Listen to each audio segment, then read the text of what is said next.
আসসালামু আলাইকুম। যে যেখান থেকে আমার ভিডিওটা দেখতেছেন সবাইকে অনেক অনেক ধন্যবাদ। আজকে আমি চেপা শুটকির ভর্তা বানায় দেখাবো। এটা বাইটা তেলে দিব। তো দেখতে থাকেন। এই যে এখানে পেঁয়াজ কাইটা নিচ্ছি, রসুন, শুকনো মরিচ আর এই যে শুটকি। তো এগুলো আমি বাইটা নেই, বাইটা পরে দেখাইতেছি কিভাবে শুটকি ভর্তাটা করি। এই যে আমি শুটকিগুলো সব কিছু বাইটা নিতেছি, তো দেখতে থাকেন।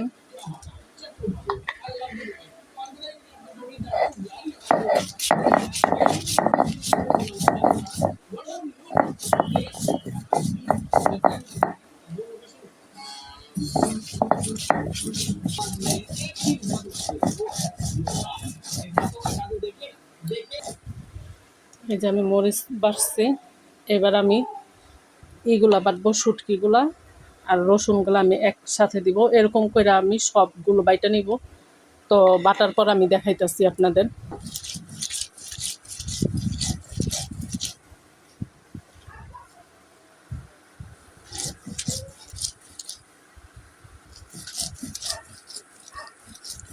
এই যে আমি পেঁয়াজগুলো বাইটা নিচ্ছি,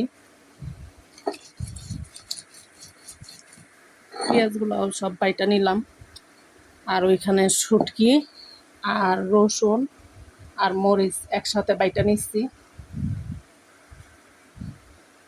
তো আমার বাটা শেষ হয়ে গেছে।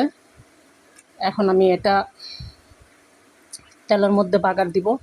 তো দেখতে থাকেন আপনারা। এই যে চুলার উপর আমি একটা কড়াই বসাই দিছি, কড়াই বসায় তেল দিয়ে দিচ্ছি। তো এখন আমি এই যে বাইটা রাখা ই শুটকি তারপর সব কিছু দিয়ে দিলাম তেলের মধ্যে।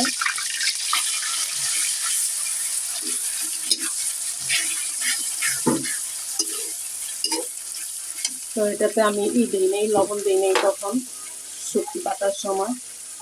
আমি এখন এই যে লবণ দিয়ে দিতেছি।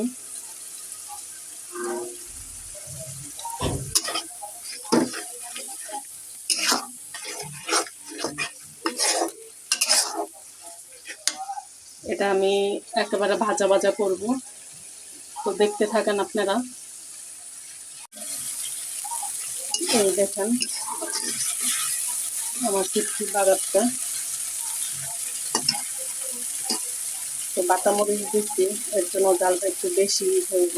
তো ভর্তা আবার জাল জাল না হলে ভাল লাগে না। এটা আমি একেবারে জাল দিয়ে শুকাই ফেলবো। যখন একেবারে উপরে তেলটা ভাইসে উঠবো তখন আমি নামাই ফেলবো। তো দেখতে থাকেন আপনারা। এই যে আমার শুটকি বাগারটা হয়ে গেছে। আমি আর 1 মিনিট পরে খেয়ে ফেলবো। সবসময় মাছ আর গোস খেতে ভালো লাগে না।